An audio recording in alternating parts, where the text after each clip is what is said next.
Hey everyone, I'm Jay. I'm Sophia. And I am Scott, and welcome to Which is Betwixt.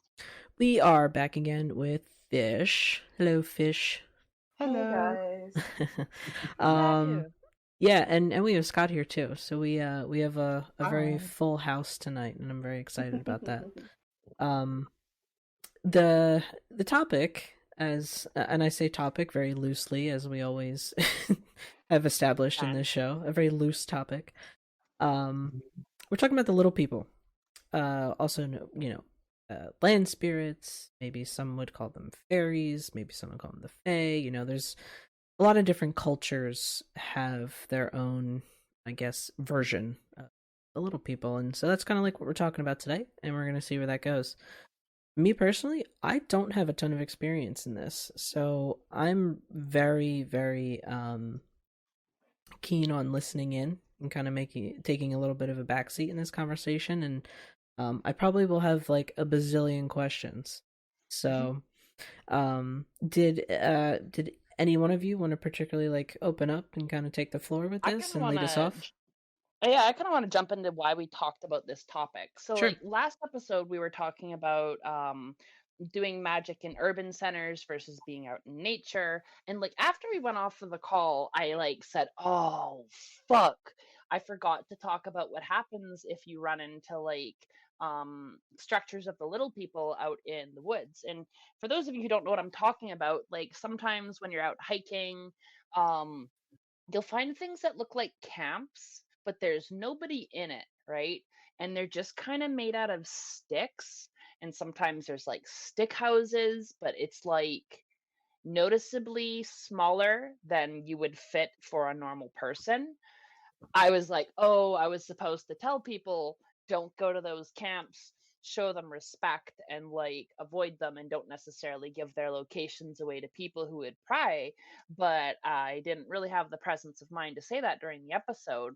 And Scott and I kind of got talking and we were like, that would be like a really good episode to kind of segue into, like talking about like land spirits and respect with them and like the little people in general, because there's so many different cultures that have little people, right? Like there's fae, there's gnomes, there's I could throw out tons of different words from tons The of different Fata cultures. from Greece.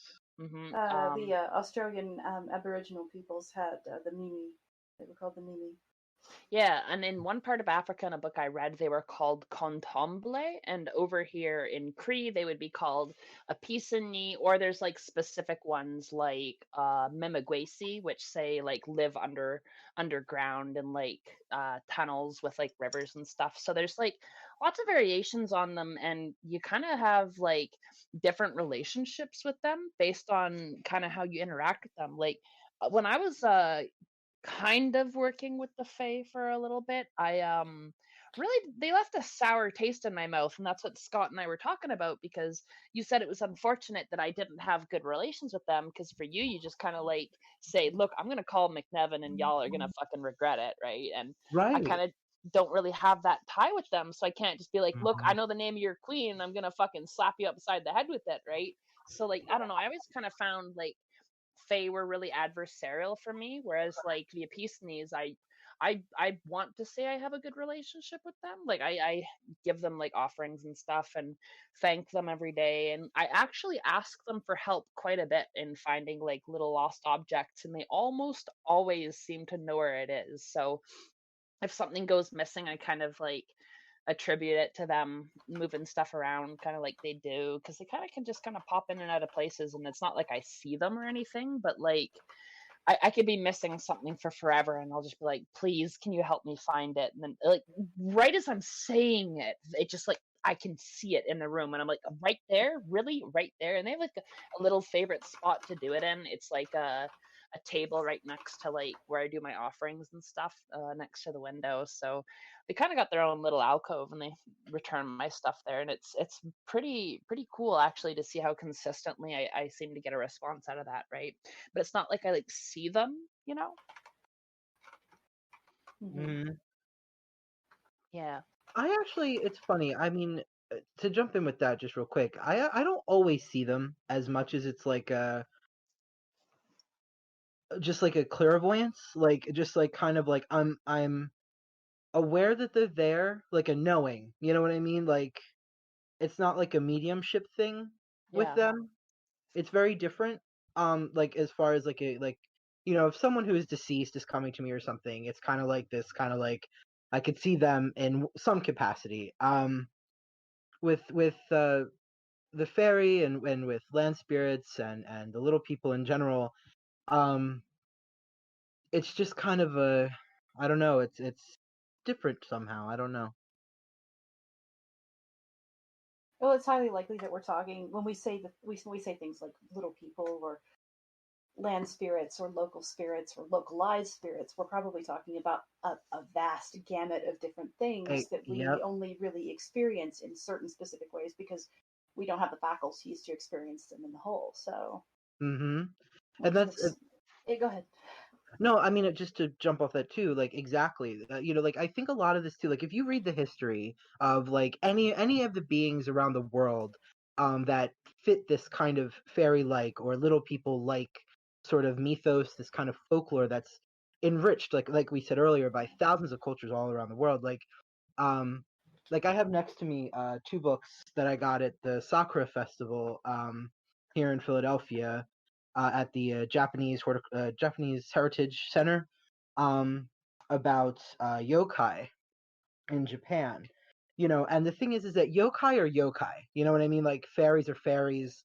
You know, Yeah. the little people are little people. But the thing is that as I've said to Sophia, um, it's like having like how do like how like we're Homo sapien, right? Hmm. And then we have like different people all around the world with distinct cultures and heritages and things that make us unique. And And our spirits are just as varied as we are. right, and the thing is like um I wonder too if sometimes like it's just because of cultural like the our ability to conceptualize some of these things, because you know for instance, I'm American. It would be really hard for me to encounter spiritually a yokai, for instance, which interestingly I've had an encounter with something that does align with an experience in old Japanese folklore, um with a particular yokai, and it was fascinating and a little startling, just because I'm like, I live in America, why would that be here? But from an animistic perspective, due to the kind of cultural mixing that kind of comes with being in America, a lot of the time those spirits travel with the belief in them. You know what I'm saying? um at least in my perspective. Of course, I'm not trying to talk over anyone, but but I couldn't perceive it. I couldn't really even, I could hear it, which is part of the folklore. That's all I could do was kind of engage with the folklore behind it. um and I remember my partner, he loves mythology and folklore, and I remember he said, because we kept hearing footsteps behind us, he's like, babe, like we have to step aside, and there's a phrase you have to say, and you have to let it walk ahead of you, um or it kind of curses you in a way. And we did that, and I remember you can hear the footsteps walk past us. Hmm. And but I couldn't see it, I couldn't perceive it, I couldn't sense it. And I wonder if a lot of that is because it's not my culture, that's not what I was. It's kind of like how the Greeks couldn't see blue. You know Yeah. what I mean? Yeah, it's that you don't have any cultural context for it. And I think that's part of why sometimes you'll see story. I say sometimes. It's a defined pattern where people will encounter little folk or they'll encounter local spirits or land spirits, and they come off as malefic and they come off as harmful, and the spirits are themselves hostile, and the people that encounter them are almost invariably not part of the culture from which those entities originated. They don't have cultural context. They don't understand the language and protocols that those entities have come to expect from the people that encounter them.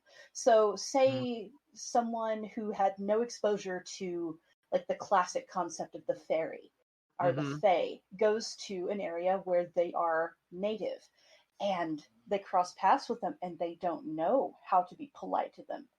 Well, I mean, these entities are very often isolated in certain areas, or they are restricted to certain areas, or they just don't venture out. So they don't necessarily understand. This person doesn't know me, doesn't know what I expect. Mm-hmm. So they are reacting to this person as though they are not only a foreign, they're not a local. They don't look like the locals. They don't believe like the locals. Mm-hmm. They might not even see them as the same thing. Like, we don't know how they see us from their lens, but it seems like very often if you walk into one of those zones and you don't know the protocol, you're going to have a bad time. Yeah. And I that's mean, one of the things. Like, if you don't know the protocol, going in with respect is fucking paramount, right? Because, like, in the stories where I've told, and I don't want to, like, make people afraid of nature, like nature is intrinsically dangerous, because, like, that is also very much like a settler colonial narrative that, like, nature's gonna get you, which it isn't necessarily going to, right? But you need to be fucking respectful, otherwise, you can get a slap upside the head, right? And, like, in the times where I've gone into those spaces, like, the littlest thing, like cleaning up garbage, a mess that I didn't bring in myself, makes my presence help the environment rather than detract from it, right? Like, little things like that really show your intent. If you're not even, like, cognizant enough to vocalize it, going forth with good intent in your actions can often be enough to make a difference between having, a manageable situation and a pretty fucking not so manageable one. and this is not me defending the colonialist viewpoint. However, having grown up where I did, I feel it necessary to say that while, yes, going into a specific area with a great deal of respect is desperately important, sometimes that doesn't make a difference. And that's something that you also need to be aware of. Point in fact, like, nature itself will kill you if you let it. Gators and feral hogs. Gators, feral hogs, freezing, exposure. You can fall asleep on the ground, like the bare ground, and it be 90 degrees and you can still die of hypothermia or exposure because contact with ground. So you cannot warm the dirt underneath you completely. It will continue to pull heat out of you. That's just one of the basics of survival. So, like, you not only have to go in with respect, you have to go in with knowledge, and you have to be wary of certain things. And I don't feel like that's a colonial kind of viewpoint or colonist viewpoint so much as it is practicality in a lot of things. Absolutely. Yeah. When I mean, like, the settler colonial narrative is because, like, I've been listening to a lot of podcasts that talk about that. And it's, like, very often a narrative where people think that, like, the forces of nature themselves will align to, like, destroy people, when it's not really like that. It's just that, like, in nature, everything has an equal share of it, right? And you're an equal share of it. You're an animal just like anything else out there, and you're subject to its laws just the same as a deer or a lion is, and you might have to defend yourself. You might not. You might end up someone's meal. You might not.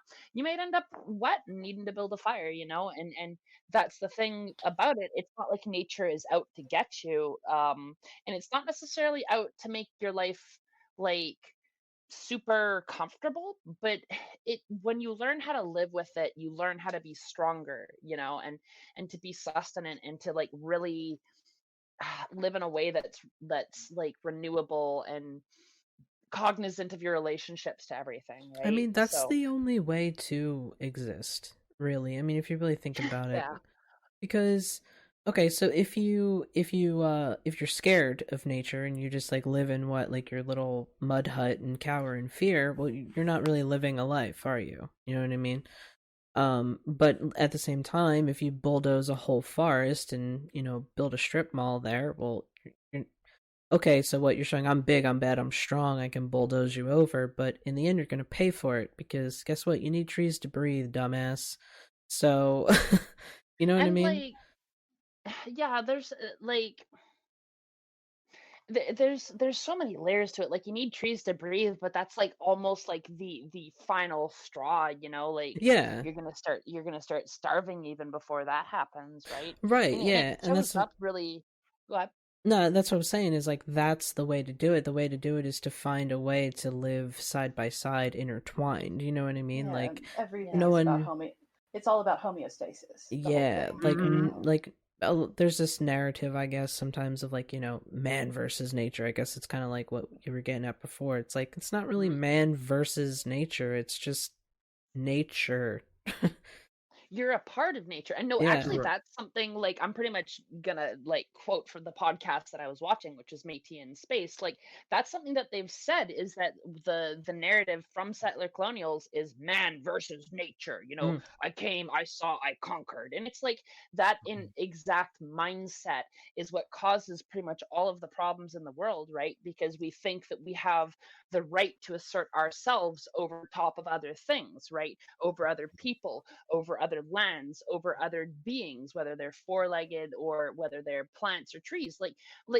What boggles me sometimes is when people will just go and tear a tree out because it was in the way. And it's like, what right do you yeah. have to take that being's life because you personally didn't like it there? Oh, it's just a tree. No, it's a living being. You killed something for your own personal view. Like stuff Yeah. like that. It just makes no goddamn sense to me, you know. And Like my it's like dad, he did that travesty. recently. He's got this fucking tree on his property, some like palm tree thing. And he's like, Mhm. "Yeah, I ripped that tree out, hooked it up to the truck." He's like all proud of himself that he ripped this fucking tree. I was like, "Why did you rip the tree out of the ground?" He's like, Mhm. "Oh, it was too close to the house, you know, if there's a storm." I'm like, "You live in Florida. You signed up for that. Like what the Yeah. fuck?"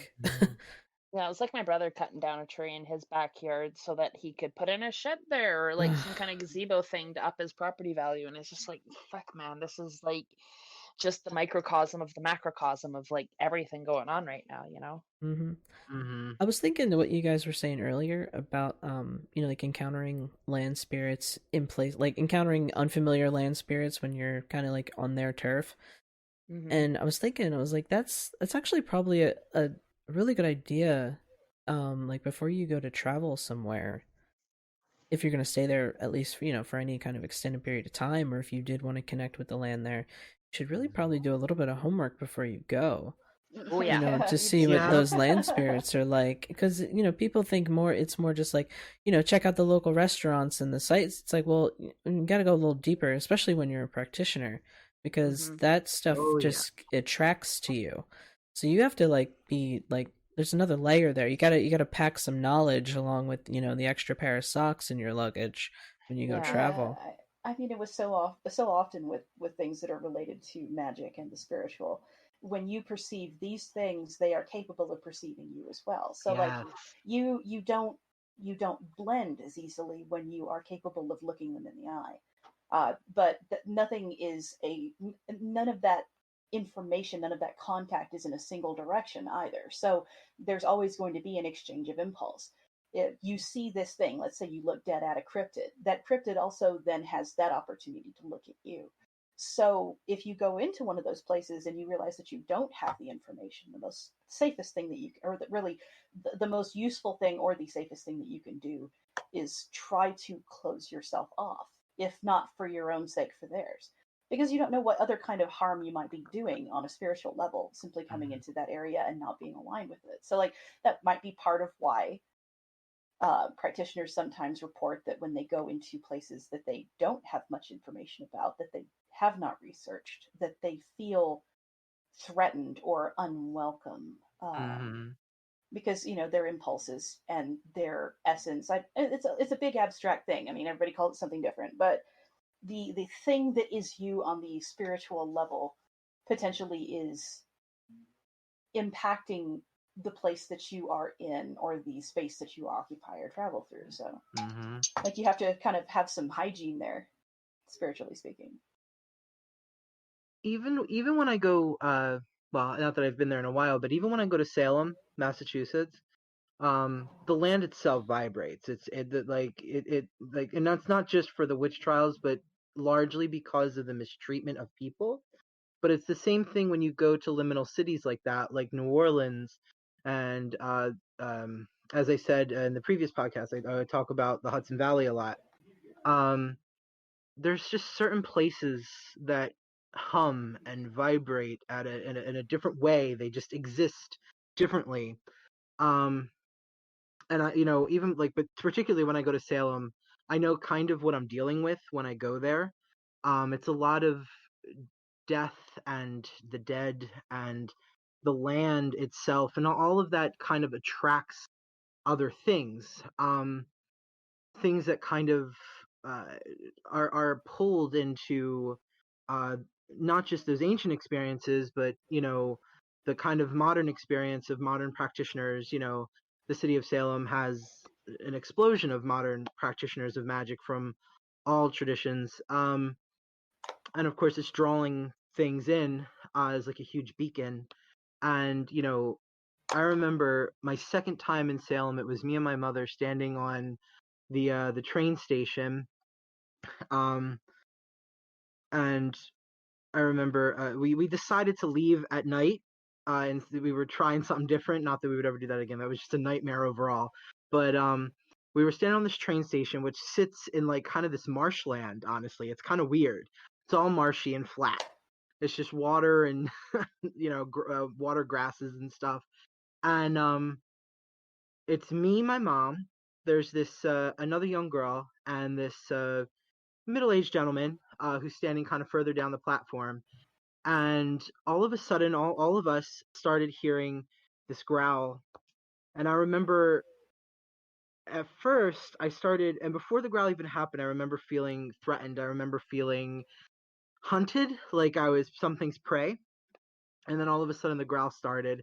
And at first I wasn't sure if anyone else could hear it. I was younger, keeping in mind. I had to be maybe early teens, I guess. Yeah, I was 12 the first time I went, and I went 2 years later, so like 14, 15, whatever. And this growling kind of kept getting louder and louder. And at first, we were all staring at each other awkwardly, and no one really wanted to call it out. And of course, we're all strangers, right? And it was funny because eventually the gentleman who was closest to the sound, he moves away from kind of the end of the platform, which basically everything after that was, like I said, the marshland. And my knowledge of marshlands and kind of the mythology behind that, especially in old Europe, I was kind of like, the entire time I'm like, fuck, fuck, fuck, fuck, fuck. And I'm like, this is bad. This is so bad. And I'm like, and of course I was a young little witch, like I really I didn't have the tool set to kind of that I have now, that I, at least that I would know how to do, and of course I also feel like maybe in that situation I probably would have also walked away and just waited for the train to get there. But there wasn't really, the thing is that there were no sounds, there was no splashing, there was nothing growling in the marshlands of a Salem. It's not as if it's like out in the middle of nowhere exactly. You know what I mean? It's like right next to it, it's like Swampscott, which is right off the coast of Swampscott. You can see Nova Scotia jutting out. It's there's little cities, there's little towns all on top of each other, and it mysteriously just vanishes, literally moments before the train arrives. But everyone was shaken. We were all incredibly disturbed. The growling was so, whatever. And I remember my mom was like, do you think it was teenagers? It's Halloween in Salem, right? Like, what do teenagers do? But I'm like, Mom, I was like, it's nothing but marsh. I was like, it's nothing but water out there. You know what I mean? Like, no one's standing in the water trying to scare you at 10 o'clock at night. You know what I mean? Like, no one's doing that. It's not that deep. Yeah. Right. And the thing is, one could argue it was an animal, but, and sure, but I would argue that the feeling, and which of course my father grew up in West Virginia, and he describes a lot of feelings when it came to wild animals feeling. Oh, Appalachia, man. Yeah, actually, right at the foothills. He was raised in Wheeling, West Virginia, so right there, right at the Appalachian Mountains are right there. That's like a spicy area of the United States, I gotta say. Oh, very much so. Yeah. Mothman. And but the thing is that whilst I understand that could have been an animal, there was a otherworldly feeling, a different vibe, and it went away as quickly as it arrived, as mysteriously as it came. And I've never also heard, like, normally animals in the wild like that, they're more, especially anything that would be in New England, in a space like that, especially in water, there's no crocodiles, there's that doesn't exist there. I can't. It's far too cold in that area to support. Right, especially in October in New England. Yeah. So like, now Yeah, I was once again, like, I I couldn't want to say I can't. imagine Right. what animal might have even been in there. I can't even think And what to that might have growl even in that been. way, Yeah. like to growl in like this deep sort of unearthly. I don't know how to describe it. I It will felt, say it was like one something thing. out of a movie. Mm. You would be surprised at the noises coyotes can make. Um, one thing I've heard them called is the imitator. They are very, very good at mimicking the noises of other animals to lure them out or spook them into another one. Like, Mm. not to say that it was a coyote, but they are North America's most successful predator for a reason. Quite frankly, mountain lions are also capable of doing so. They don't just scream like women in the middle of the night. They also Oh my can mimic god. the Mhm. sound of wounded prey. And really, when we're talking about assessing a situation, I feel like it's important to mention that even if you know deep down, like you're on the gut level, you know that what you're encountering is a spiritual situation and is a spiritual happenstance. It's important to always apply Occam's razor to it anyway, Absolutely. just so, because you have to maintain a certain level of skepticism. Not everything you encounter in a daily, on the daily, is going to have a spiritual significance. Sometimes that cold spot that you feel in your house is the AC vent overhead, which is something that I ran into a lot when I was doing parapsychology. You walk in, somebody be like, "My house is haunted," and they'd be like, "Do you feel that cold spot?" And you're kind of like glancing around, and you notice the AC, output right there. But that said, when you go into these situations, once you make those assessments, it's also important to trust your gut. So, like, if you don't feel right in a place, if you do experience, say, growling or the feeling of eyes, you need to listen to your gut, regardless of what you end up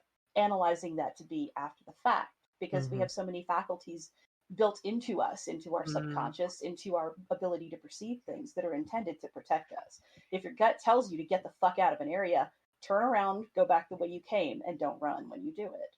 Mhm. Um, it's an entire thing. So, I but was I just mean, shocked, like in that situation, only because like none of us were doing anything. Like it was 10 o'clock at night on this lonely little train station in the middle of like a marsh-ish type. Honestly, it was a marsh.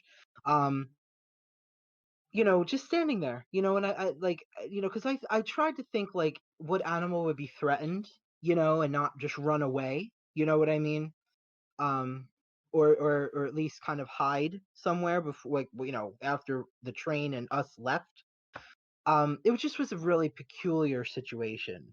Um, I it kind think this skepticism thing, like, I think it's always.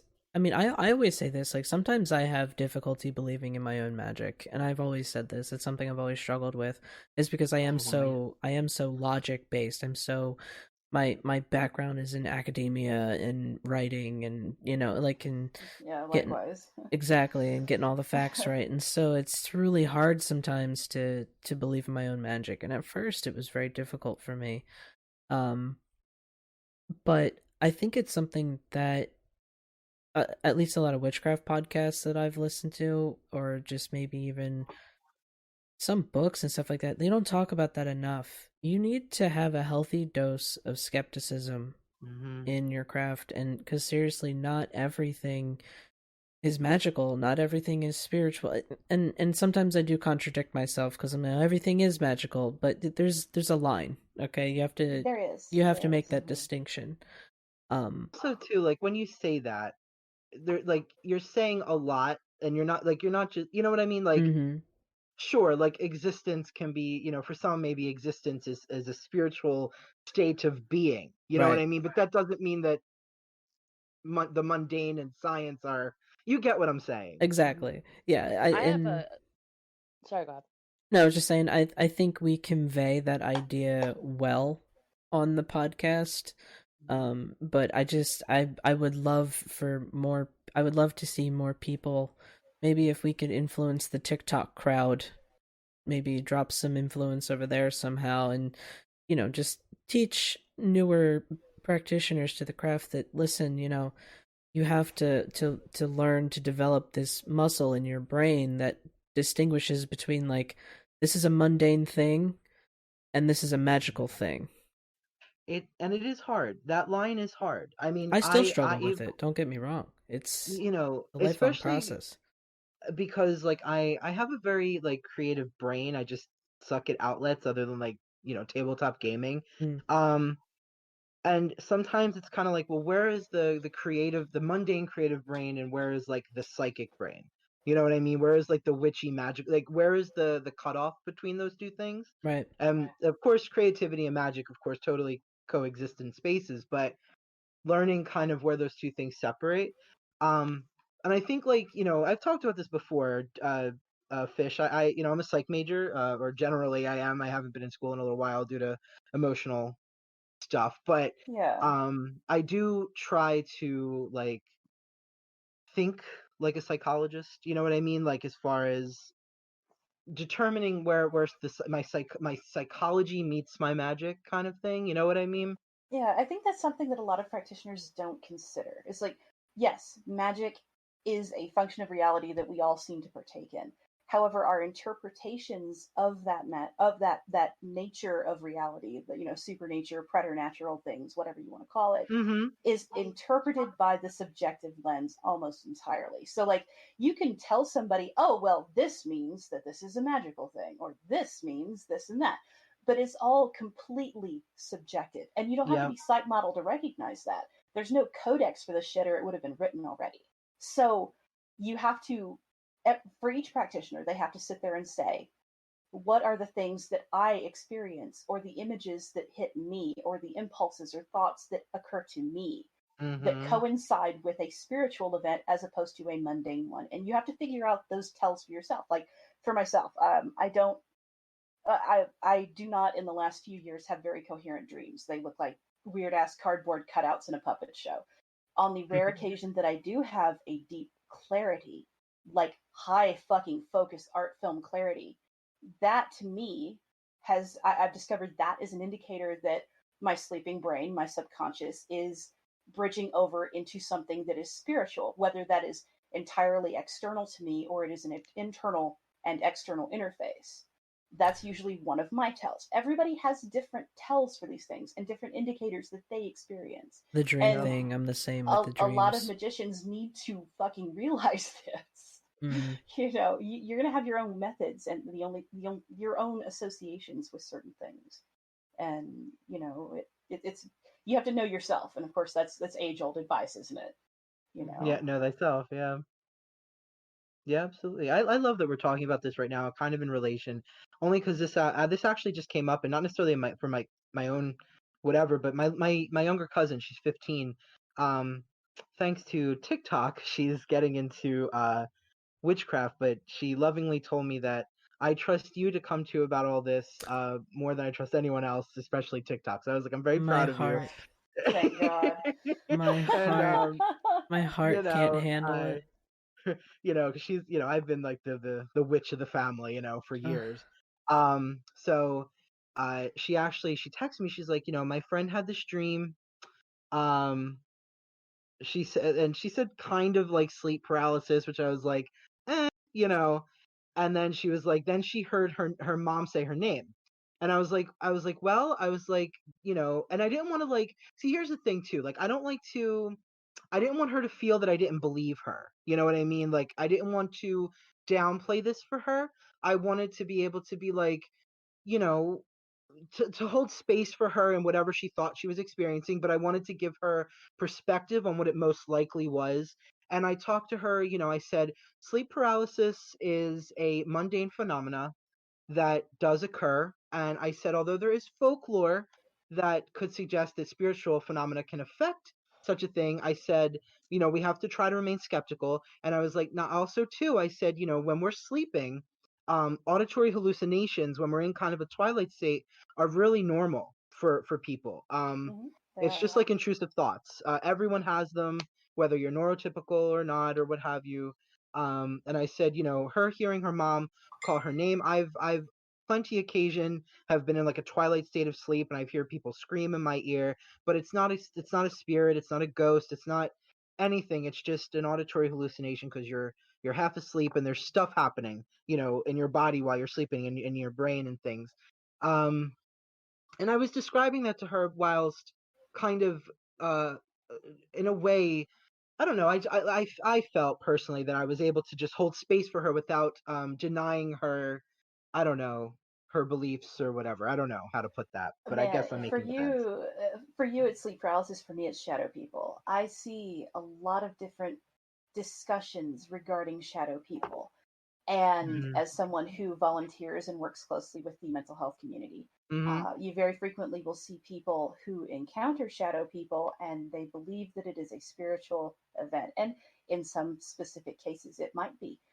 But what is being discovered is that our brains are specifically our subconscious, is a Mm-hmm. pattern recognition engine. That is all it does. And that you can actually test this theory yourself. If you look up a picture of someone who has multiple sets of eyes, pay attention to the physiological reaction you have to looking at that, and focus on how hard it is to look at one set of eyes or the other. That is your subconscious saying, this is a pattern I don't recognize and I Yeah. don't like it. So Yep. your subconscious is constantly searching around you for patterns, and sometimes those patterns are methods of self-preservation. So say Mm-hmm. you're walking home at night and it's dark and you feel eyes and you glance over your shoulder and happen to see that there's someone back there. That could be a spiritual event. It absolutely could be, depending on your interpretation. But most likely, if you're looking at how the brain functions, if you're looking at how the subconscious functions, it's that there was a pattern of light that shifted ahead of you that suggested someone might be back there. The footsteps might be too faint for you to consciously hear, but some part of you picked it up.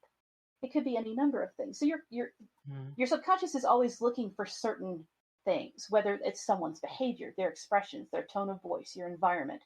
Yep. And sometimes when you're in a dark or dimly lit room, your subconscious is still trying to do all of that and it has no data. So it will sometimes see patterns in shadows. It will Yep. sometimes see patterns in reflections of light. That is not to say that none of this stuff is spiritual. It very possibly could be and likely is in some cases. I'm sure it Mm-hmm. is. Yeah. But you're always looking for patterns. So you have to try to know when it's your brain going haywire and when it's something else. Like there was a parapsychologist, Gansfeld, who Mm. experimented with Mm-hmm. removing sensory information from his subjects. Like he had something called the Gansfeld goggles, which were basically a ping pong ball that had been cut in half and fashioned into goggles. He would put them on Yep. their eyes, and once he did, he found out that they would see color patterns. And then Dr. Moody did something with the Moody chamber, which was like a sensory depth chamber with a very dim light and felt matte black walls. And once he put someone there, their pattern recognition started going haywire, and it started recalling things like a hypnagogic state where you'll hear little bits of music you heard a long time ago. You'll hear your mother's voice or someone yelling your name or have random things happen. It's your brain kind of trying to understand that it doesn't have all of the sensory data that it otherwise would. And you have to Mm-hmm. try to figure out where the line between that kind of shit happening, that brain noise happening, and something that is externally spiritual, or the external internal interface that is spirituality. Absolutely. Well, So it's I, hard I, because like you can get such strong verification of it being an outside phenomenon, and you can also have indications that no, this is something that I'm hallucinating. Like, for example, one thing that's very easy to do is to misread something. Like I opened a book and read a page out of it one time and this was during like one of the worst mental health crises of my life, right? And I read something in it, and then I went back and read the book later, and that part that I had read wasn't even in the book. And that still fucks with me to this day, right? Because it was like something about like the person having a vision and being at like the end of the world when and Thor was there and some shit. And I'm like, oh, okay, this is oddly specific.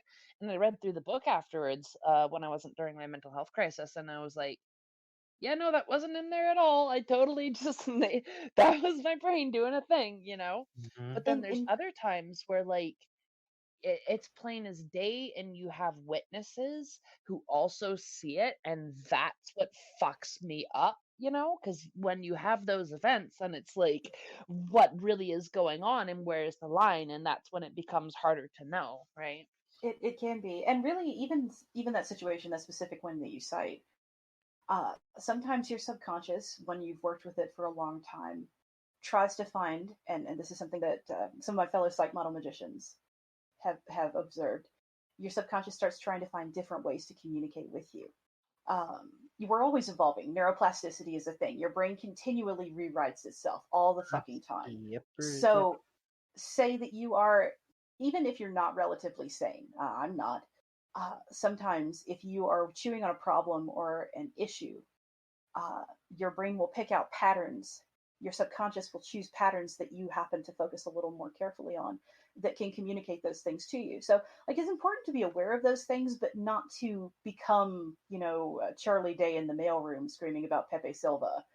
Um, the and really the predecessor of synchronicity, Carl Jung's synchronicity, is a guy named Kammerer, and he had a concept called seriality, and he kind of fell prey to that, where he would document every little happenstance, every little eddy of coherence in his life. Whether he glanced at two different words that made sense on a newspaper page or something else, he would write these things down obsessively.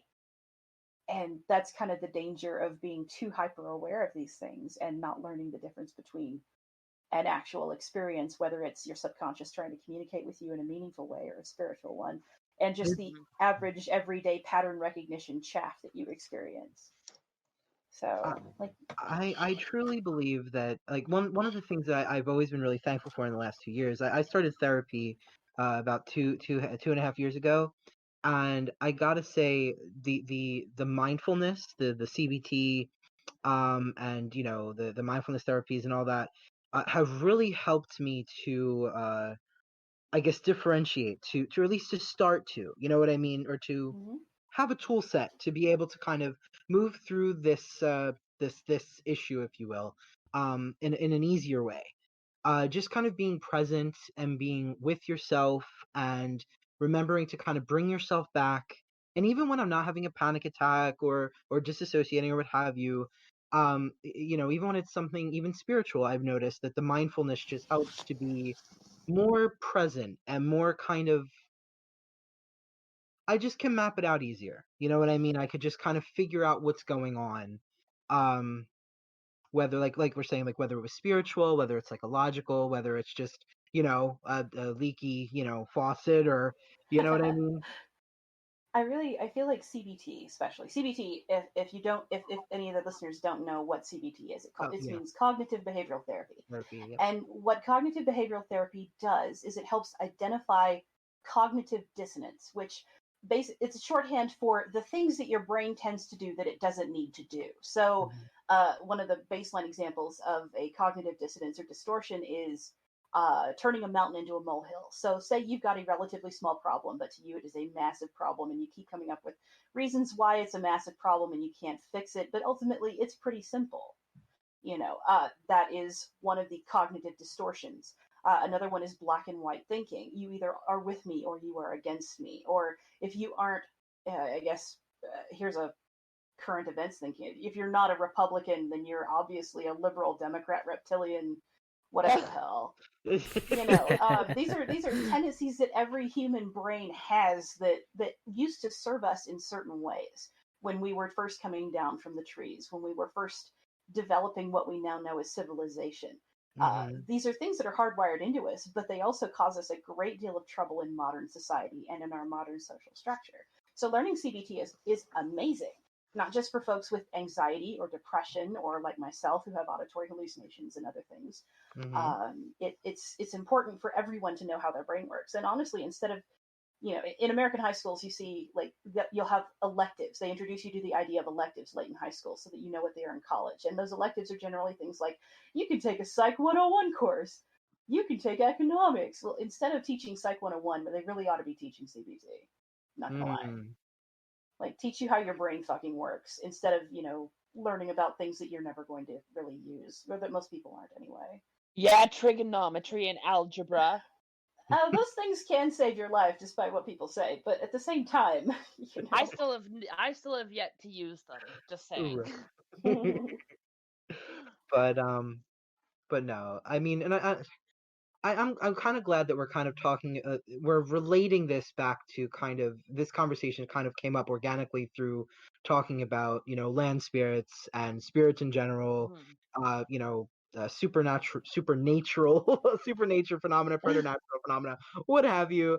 I think it's important that these conversations coexist. I agree, and this actually brings me back to something I wanted to say when you were discussing Salem and other places. My wife and I are fascinated with this specific little thread of metaphysical study. We do a lot of road tripping and a lot of traveling, a lot of research related to my practice as well as hers. And what we observe and when we plan on a road trip, we specifically look for these things where you find places, areas of the world, the U.S. that are emotionally charged, or they've experienced certain events. And having grown up in South Texas, which for a while was a fucking war zone, it was all the way from Mexico well up toward Austin and far past it.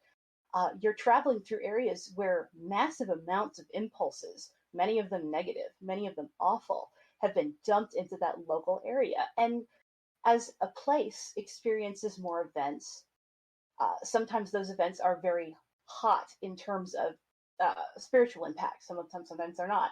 Like a place that's always been a library, will have those kind of quiet impulses, those sort of academic properties, that sense of silence and reverence. Whereas a place that endured a massacre is going to have a lot of hot energy to it, a lot of Mm-hmm. spiritual activity, a lot of static. And depending on what happens in a specific area, it can color places in ways they haven't otherwise been. So one of the studies that my wife and I make is of Superfund sites in the United States. And Superfund sites are generally places where a massive environmental disaster has happened. And the federal government deems it so bad that they've shut money toward trying to clean up after that Superfund site. We don't isolate to those places, but those are some of the places that we go out to try to verify and measure, collect objects from, see how they function in ritual, things like that. So certain areas will have a certain patina or energy to them that they've developed over time. Mm-hmm. And when you're a ritual worker of any kind and you're not, highly focused on, I need this place to be super peaceful, if you try to find a place that is aspected or has been colored or has the temperature of the work you're trying to do, sometimes it can absolutely amplify your work. But on the other hand, if you were trying to do like something very fiery, something very active in a place that denotes calm and has been imbued with calm, you're kind of shooting yourself in the foot, as it were, if you follow this theory. It's actually kind of fascinating to see how people react when they go Mm-hmm. into places like those blindly. There are places in the United States that have reputations for being dangerous or being haunted or being scary. And if you look at those historically, like not just normal local folklore, like the most recent urban legend type shit, but like if you look at certain places where the indigenous populations said, we don't fucking go there, we don't cross that land, we don't perform ritual there, we try not even to think about that place existing. Like there are certain places in the Uinta Basin in Utah, there are certain places in the San Luis Valley in Colorado that the local populations of indigenous folk would not traverse. And if you can find those places, you've likely identified somewhere that has a powerful signature, as it were. Another thing that you can do is look at the name of a place, because people, even if they're not magically active, even if they don't focus on these things or choose to perceive them, don't have the ability, however you want to say it, they will subconsciously find themselves uncomfortable in those areas, in the same way that you might have a gut feeling about someone walking behind you. That's another thing that the subconscious, I believe at least, interprets.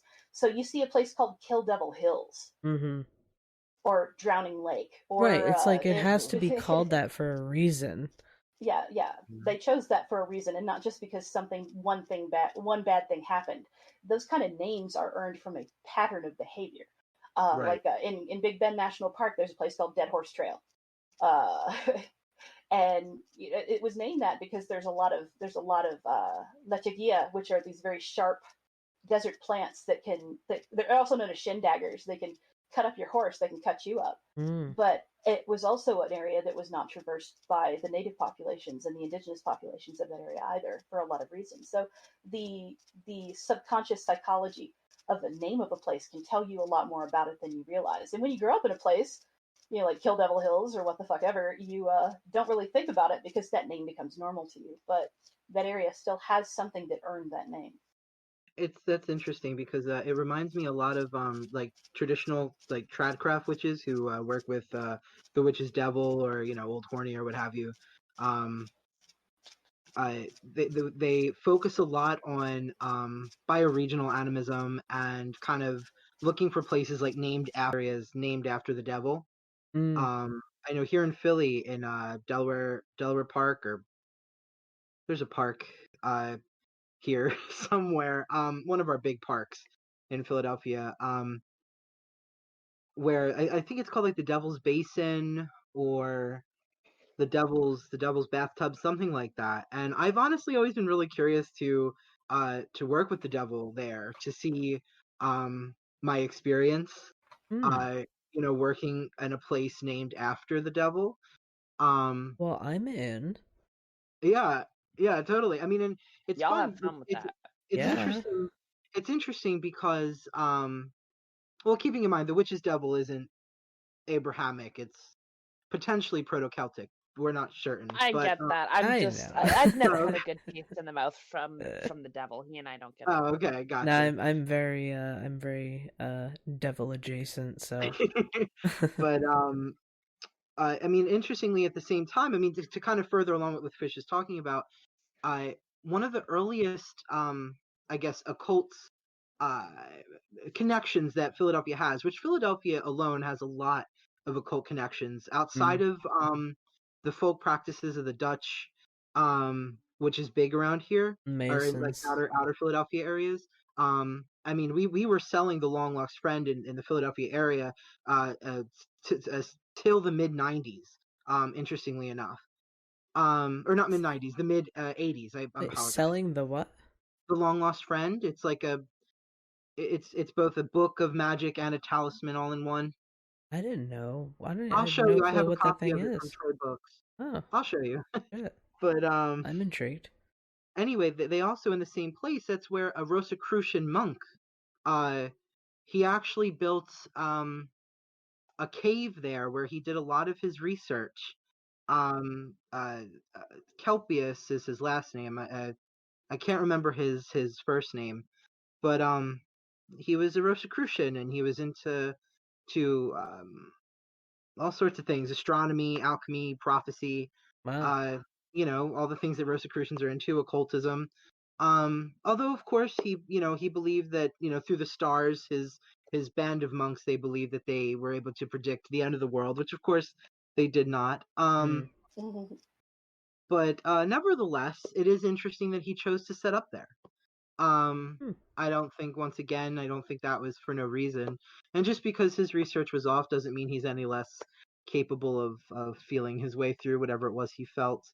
But yeah. I'm sorry. It just reminded me of that and how. No, this actually kind of verges into something interesting too. Like when we're talking about a place that develops its own experience and its own flavor and aspects and whatnot. Magicians themselves often can have an impact on the area that they exist in, especially large groups of magicians. So my go-to example of this is Washington, D.C. If you've never read into this, and this is not me verging into crazy ass conspiracy theories. I don't think that those things deserve energy because they're not valid. But if you do look at the early Freemasons, who were a massive part of society at that point, and the involvement they had in the city planning of Washington, D.C., and if you look at it top down, like satellite image, you're going to see exactly what I'm talking about. And if you don't know, go ahead and look it up because this is wild. Most of the magicians that I've known who have traveled through DC or who lived or currently live in DC report that there's a static there on a magical level. It's not impossible to work through, but it's like trying to wade through a swamp sometimes for them, depending on what they're doing. And when they looked into, and this is just historically, when they look into why that might be, it's because hard wards protections have been worked into the alignment of the streets and the basic layout of the city itself. And that might have to do with, and I don't know that Freemasons nowadays actually have any occult awareness or focus at all, but back in the day, there were a lot of people that had sort of a cross interest, like a cross-disciplinary interest in the occult and in Freemasonry, things like that. So that might not necessarily be the case now, but back in the day, you had a lot of Freemasons who were also, not really Golden Dawn, I would say, but they were interested in occult practices and sometimes involved them in what they were doing on behalf of the Freemasons. So you can see that there's the remnants of a ward of some kind, a certain order. It could have just been, hubris wanting them to mark a place and make it subtly obvious that they were there. But even if that intention wasn't originally there, the collective belief of everyone that lives there who is aware of it, whether it means that, it's an evil place. Say look at it the way that like a Southern Baptist would look at that and be like, that's a pentagram, and we need to be real careful because that's a sign of the devil, and we got to make sure that there's no demonic influence over the Capitol and all this other stuff. But if you show that to a magician, they're going to be like, that's a ward, bro. Right. But the collective focus on that and the awareness of that's a ward, bro, is enough to kind of empower that by itself. Anyway, sorry. No, that is so interesting you say that, because similarly here in Philadelphia, there's our city hall. The entire area is built by Masons. It's owned by Masons. Our city hall, and I don't know. I used to know the exact dimensions around our city hall in Center City, what was owned by the Masons, but right adjacent to that is Masonic Church. Is a beautiful Gothic Masonic church. But center of the city, literally center of the city, through calculation, exactly. If you look at maps and you look at the calculations, it literally is the dead center of the city from what I've read. When you go there, I've had a lot of friends from all different traditions. Some are more psychological model. Some of them are animists like me. Some of them are what have you, spirit model like myself, right? What have you. But all of them, everyone going there is like, there's, for me, I would say a spirit. So I had a friend who was like, there is an egregore. But either way, there is a potency, a virtue inside of the very stonework itself. There is some, like, you can tell, like, when you look up at the gargoyles and the angelic faces, that there's a presence, a power. And this isn't just one person saying this to me. This is many practitioners of many, I even had friends from the Afro diaspora who were like, no, definitely, like, I feel it too. I worked with a Hungan at Harry's, it was a once famous occult shop here. And even he was like, have you ever felt it? And I was like, totally, so I mean, it's cross-culturally, cross-traditionally, there's just something about that. So it's interesting that you talked about that. Well, it's a lot of people like to cast the Freemasons in this weird ass like conspiracy theory light and whatnot. But what it comes down to is that if you're a magician, you can look at their work and see what they're trying to do and what they tried to do and what they successfully did in a lot of cases. And rather than look at them like, some sort of weird scapegoat for all the ills of the world, which I can guarantee you they are not. Yeah, they are not. You can look and see evidence. These are object lessons for the things that we learn in magic. For instance, the concept of the temple and the place of worship, the creation of a physical representation of the axis mundi, that center point from which a ceremonialist specifically will work. These places that create wards and have attunement that spreads through a city. Those are basically just examples of that theory being put into practice. So it's fascinating to see. Like, I like to look at the history of a place and see, if there were Golden Dawn members there, or Freemasons there, or any other order there, or even, just tradecraft witches, or, members of the other traditions, to see how they've influenced a place and impacted a place too. Because magicians will, I guess, for lack of a better term, terraform the astral, the ether, the aether, whatever you want, the upside down, whatever the fuck you want to call it. They will terraform these places to their own tendencies. Like, every place that I've lived in the past always had a really weird vibe to it. By the time that my wife and I moved away, that area had been settled and was very comfortable to us as a place to work from. And I don't think that stops happening when we leave. I have noticed that that significantly differs and changes based on where I'm at in my path. Like, the house that I grew up on, when I left that place, props to whoever bought that haunted ass garage that we did every fucking magic working in. Like, when I lived in this house, there was the garage, and I had my friends over there, and we were doing like magic rituals in an enclosed space where we could chalk shit out on concrete and like actually do quarter calls with nobody fucking watching and giving us shit for it. And like, my friends did intense fucking journeys. Like, my one friend had a huge salvia trip there. Like, we did acid over there. I did mushrooms, and like we had so many spiritual experiences that every single time we were using a substance or doing any type of magical effect, it was always in that garage. And to us, it was like you were saying, really chill and homey. But that was a lot of DKMU energy, right? So there was like 663 in there. Ellis was being invoked in there. You had I know, like, this is where I painted my paintings back in the day and shit. And like, whoever has that garage, I just pray they're like doing well. But like, now where I'm at, because even though I still work with DKMU stuff, I'm really trying hard to like get back in touch with like native culture and stuff. So like, where I'm going with stuff, it's a lot more peaceful these days. Like, I'm not like doing really grandiose, like, fuck up the establishment workings. Like, I am doing that shit, right? But a lot of it also is like healing and me getting like closer with relationships I want to develop, and like the little people like we were talking about earlier, and focusing on those things kind of like really has changed the energy of the places that I'm in now. Like, at the place that I'm in now, I have stopped this house from burning down at least twice now. Just by catching stuff when it was going to go down. So just like me being here is a reason for this building to fucking exist for an example. So like, it depends, and sometimes you leave like a little bit of an egregore in your wake, and sometimes you really kind of put shit back together.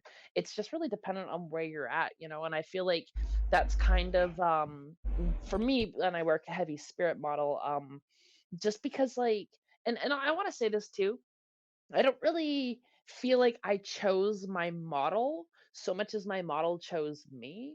And I know Mm. that sounds really fucking cheesy, right?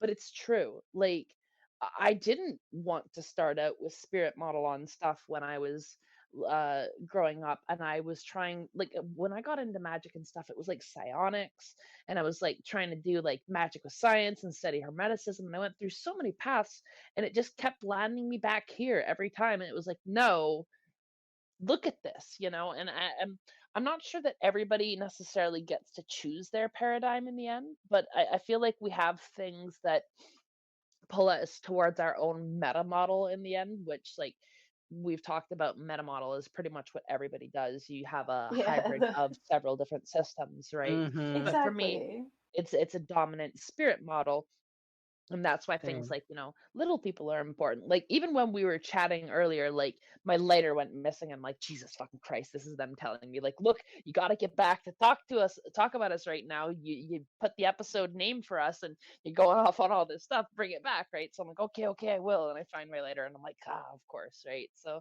you know, I. I see little things like that, and because it constantly gives me feedback, that's what I go with, right? And I feel like there's no right or wrong way. It's what's important for you and the identity that is significant to you, you Well, I know? mean, the models were never intended to be like, oh, you can do this one or this one or this one. This is just Mm-hmm. like broad archetypes and broad lenses that you use to interact with things. The models themselves are not isolated, they are just different interpretations of the same phenomena. So, like, I refer to myself as psych model because a lot of what I do is psych based. However, if we were trying to codify it in any certain way, what I would call it would be psychology and belief. That might end up being spirit model. I'm not sure, but like everybody has a meta model, and that's something that wasn't really highlighted when Fred UD wrote the original 4 models and meta model. Is that everybody is going to be meta model, and you're going to be some sort of hybridization of each or parts of each. But it's kind of fascinating to see how things developed in that way. Your subconscious is always going to interpret things, and your conscious, really, the way that you process information consciously and subconsciously is going to be determined by your experiences, by the things that you are focused on, that you've read a lot about, that you know a lot about, things that you've experienced, and those are going to determine what your overall model is going to be, whether it's one of the 4 established or something, not currently well known or widespread. It's all your interpretation. I keep saying that magic is a highly subjective thing because it ultimately really is. I mean, your brain is how you interpret these things. So like I always feel like psych model is the base model for things, whether or not people realize it, because you are governed by psychology, whether you look at magic as information or as spiritual energy or as just plain ass energy or just pure psychology. It's the medium by which you're going to think and experience things. Yeah, I was just gonna say it's always inevitably how you're going to interpret that experience. Exactly. I mean, You're and this always is why subject. Sorry, go ahead. No, please. I was just gonna say you're always subject to your qualia, like your sensory input. I'll add that to the show notes, but it's essentially a word that describes like what makes orange orange. Like that's a qualia, like the flavor of strawberries, right? Something that you can't necessarily substantiate beyond how you interact with it, right? Like you couldn't tell blue beyond you knowing it when you see it, and that's because it's qualia. It's not an objective experience, it's your sensory interpretation, and there's no guarantee that everybody's qualia overlap. Like we know that there is certain levels of cohesion, because if there wasn't, like for example, we would probably will notice that within the human eye, and like we've learned a lot of things with that, like the visible spectrum of light. We know what most people can see, and we can even have a good idea of what somebody who's colorblind will visually see, even if we don't have that perception of ourselves. And that's kind of one of the neat things about neuroscience, right? Is it really does help you kind of like parse the building blocks of how your brain like observes information and breaks it apart and then reassembles it inside its head, in your head, right? Because like the light coming through your eyes actually technically comes in upside down, and your brain does a constant corrective a thing where it's flipped, right? So if you were to turn everything upside down, that would actually be how the light's coming in through your eyes right now. And your brain breaks that down into little packages and reassembles it into a clear, cohesive, stable image. But like if you're someone who has done like a mind altering substance, again, not saying you should if it's not for you, you can see what it's like when your brain takes off the stability filter of anything, right? Like if you look at a tree, when that filter is gone, you notice all the very subtle movements that the needles or the leaves are making as they catch the wind and react, and you can be like, oh, this is magnificent. But what's really happening is that psychological filter of you being cut down on extraneous information for the purpose of being able to focus on a wide spectrum of things. Because like you couldn't focus on the conversation you're having with your friend if you're paying attention to every leaf in the forest moving, right? You need to filter out information that's not relevant to what you're doing at hand. And when those filters get taken away, you can kind of see the world in a different perspective. And that's kind of what magic is it's like it's not to reduce magic just to this, but as a psych model interpretation, it's almost like being able to cognizantly play with the filters in your brain to be able to change your states of perception for your own personal usage, And I feel like this is a great conversation to kind of highlight, is I pay a lot of attention to different conversations happening in various venues and forums, and everybody always seems to shit on psych model. Oh, well, y'all just believe it's all in your head. It's like, no, that's not what psych model is. Psych model is the exploitation and examination and understanding of how your brain interacts with magical reality, how the magicians that are operating right now and their belief will shape things external to us, and how those things shape us in turn. So it's a matter of knowing how the human mind works, knowing about the hardwired archetypes that are written into all of us, either because of media or because these are things that our brains have evolved to expect in, say, mythology, storytelling, religious cycles, mythic cycles, all these things. It's knowing about those things and using that information to interpret things that we experience that are external to ourselves, and determine how much of those things are truly external, how much are internal, and what is an interface of the two. So, like, that's something that I feel like doesn't really get explained when you first learn about the different models and different approaches. It isn't all in your head. It absolutely isn't all in your head, but there's a decent portion of it that is. And of course, everything that you experience is determined by your brain itself. So knowing how your brain works is obviously important. Back to the original topic, though. I've got some notes here that I took while we were kind of considering what should be discussed. Talking about the way that people interpret things, back to that thread. National parks are of interest to me. State parks and national parks and places that have been cordoned off by the agreement of large numbers of people for reasons unknown. Usually the reasons cited are, this is a place of exquisite beauty and magnificence. This is a place that has unique terrain features that we want to preserve for the generations, things like that. But then you have other places like roadside attractions, like, say, House on the Rock, where some guy is just driving through a pasture in Wisconsin and sees this rock formation and loses his fucking mind and decides, I'm going to build a monument to, I don't even know how to describe what the fuck House on the Rock is. But places like that occupy our attention, whether or not we're consciously aware of it. So it could be that there are places in the United States that, or really anywhere in the world. I'm American, so of course I use my own nation as an example. I have the most experience with it, but this could happen anywhere, where a place is determined to be venerated in some official and highly banal way. Is there the possibility that the reason that so many people venerate that place is not just because, hey, this is a gorgeous piece of nature that we don't want to ruin? I mean, knowing people, we don't do that. Especially if you're, a modern human, you would see a place like that and be like, I'm going to put a gas station right fucking there, because a lot of people drive through here. It's like, no. The behaviors are completely different. So, you say that you know of a place that is of profound beauty, that place is going to have certain attunements, at least I believe, that you're subconsciously picking up on, and you want to cordon that place off. So, like, national parks have very strict rules about what you can and can't do there. There's also a lot of weirdness associated with national parks that a couple of other folks like David Paulides have become aware of. And they're chasing this in a purely parapsychology way, where they're looking at, missing persons cases. And they're identifying clusters that happen in different national parks and different areas of strangeness, liminal spaces. Could it be that the reason that we venerate these places as a collective, as just an entire civilization or region or body of people, is that whether we realize it consciously or not, we are in tune with something there, and we have this need to identify it as separate from the rest of the world?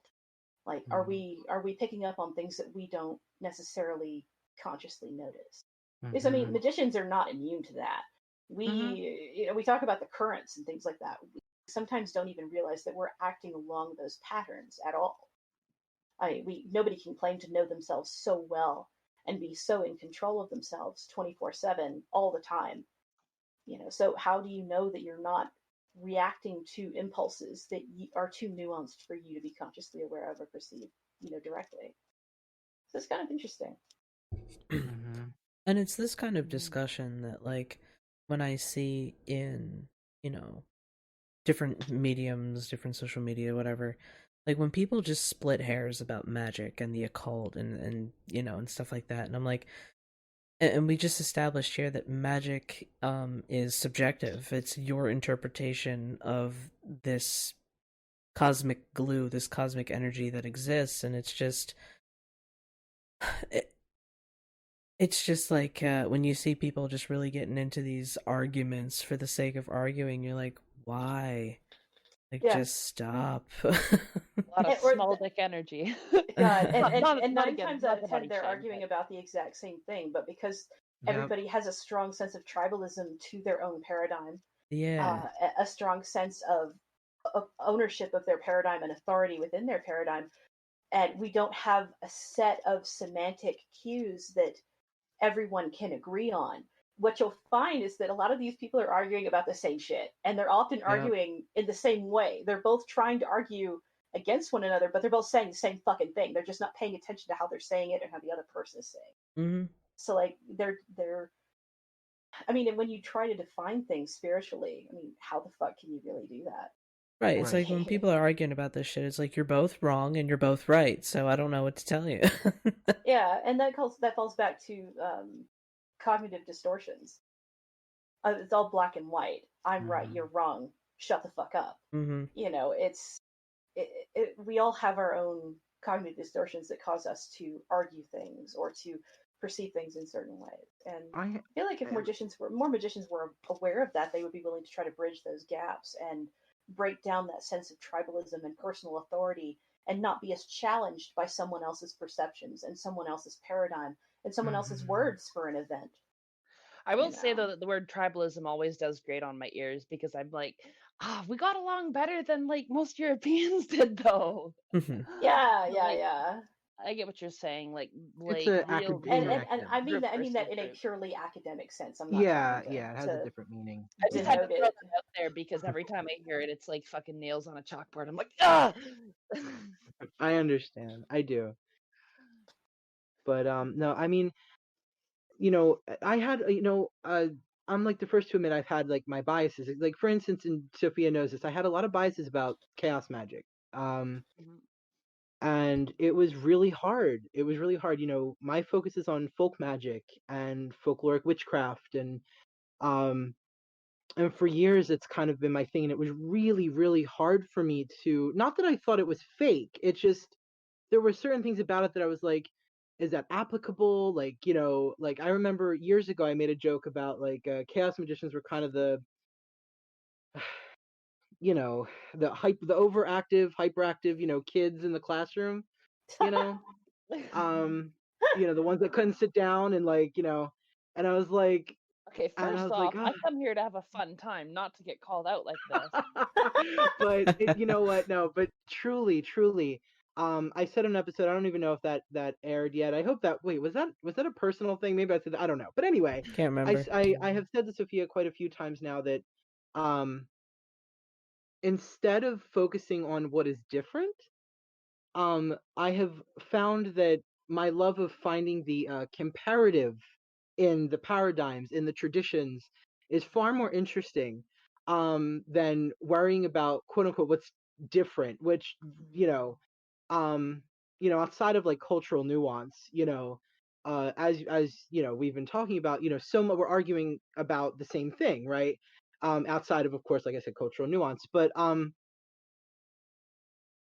yeah, I, I, And you I, actually you'll see that happening now with pop magic. Even members of the chaos community tend to, at least some of them tend to be like, oh, pop magic, oh, these fucking Gen Z douchebags and their tulpas and all this other stuff. It's like, and they're being viewed in much the same way that chaos magic has been as it has resurged. Um, but honestly, like the way I've always taken chaos magic, and I'm grateful that I had experience with literary structuralism back in the day. So like think Joseph Campbell, who looked at the monomyth and the concept of archetypical stories that happen cross cultures, across cultures that don't even have contact, where you can see the mhm. same overarching pattern of things happening in their narrative structure, in their mythology, in their religion. And I've always viewed chaos magic as more of sort of a structural analysis tool to approach magic than it is to say, Mhm. like, oh, I'm a balls out, double Crowley, street shaman. I'm out here appropriating everybody's shit. It's like, no, Yeah. you're just looking at the underlying patterns by which these things function and then figuring out how to make them work in a context that you can understand and use. Vladimir Prop was the predecessor of Joseph Campbell. He was a Russian structuralist who basically took every single Russian folktale and looked at every little nuance of pattern and then codified it. And what he eventually was able to do, and this is, it's finally been translated into English. I've been waiting on it forever because the big language barrier between English-speaking nations and Cyrillic, or rather Russian-speaking nations, and the difference in alphabet, Cyrillic versus the Latin alphabet. But what he could do at the end was write out a story in a series of lines of code. And if he wrote it out in that line of code, you could identify each part of that. Well, chaos magic at its heart is very similar in the way that it looks at these patterns and then learns to use them in different ways. It's not better. It's the way that it's just another approach. I mean, we refer to it as a meta paradigm because you can view any other paradigm from that lens, where we analyze these things in our own way. Sometimes a lot of magicians don't, less chaos magicians don't take it in a very academic way. They're just like, hey, this works. I'm gonna try it. Fuck it. Right. But And it's funny that you describe it that way, because that's one of the things that I think Sophia has really helped me see is that is once again the comparativeness of folk tradition and kind of what I like this kind of really powerful what I mean, it's not new, but I consider it kind of the new magic, if you will, new generation of magic, if you will. Not that chaos magic is new at all, but the idea still remains of this sort of practicality. Folk magic focused on I needed to, like I remember there's a spell to put out a fire. You write the Sator charm on a plate and you throw it into the fire and it's supposed to put out the flame. You know what I mean? But there's so many there's a lot of similarity to what I've seen with chaos magic and the simplicity of kind of writing a Sator charm on a plate and throwing it into a fire. There seems to be so much focus on what works, and kind of it's funny because at times I always thought that chaos magic overcomplicated it, right? But now I just see it's just it's like we've been talking about, it's kind of just outlining or kind of yeah you get what I'm saying. it's kind of, it's interesting. Like if you look at the foundations of chaos magic, which largely is considered to be Austin Osman Spar, who was a friend of Aleister Crowley. If you look at his influence on magic and on culture, because it is the things that Austin Osman Spar developed kind of branched into a lot of different avenues and different areas of social interaction and culture and various things. Like you have the culture jammers that developed up out of those theories. That started with people like William Burroughs, who picked up on Austin Osman Spar's work. He used cut-ups, he used playbacks, he used all these early pieces of what chaos magicians consider the core tech, and he used it to jam cultures. He used it to create, ontological instability. You have the work of Hakim Bey and the temporary autonomous zones. All these different things. It branched off into so many different avenues that you can actually follow. It's a very linear progression. It's also funny too because Spar he also has a really big influence in traditional craft. He was also into that as well, interestingly enough. Yeah, so exactly. I always thought that was interesting. It is, because I mean he recognized these things that worked, and then he tried to he tried to not really remake them or even exploit them, but he just looked at the basic functions that underlied, that were there beneath the cultural context, the religious or dogmatic or folkloric context, and said, well, this is something that I might be able to use. And so he tested things and wrote about them. And you got Burroughs that popularized it among musicians. Burroughs used cut-ups specifically, and cut-ups have been used by a number of very successful musical artists over the years. Like David Bowie was well known for using cut-ups, which is a technique that magicians use as well. You can see it in a lot of places. I mean, you've got bridges across the culture jamming community and the chaos magic community in, say, Topi. Genesis Porridge was a big proponent of these things. A lot of artists picked it up too. Temple of Psychic Youth. Sorry, what? It's the Temple of Psychic Youth, for those who don't know what Topi is. Topia. I'll put another Uh, reference in the show notes for that right now.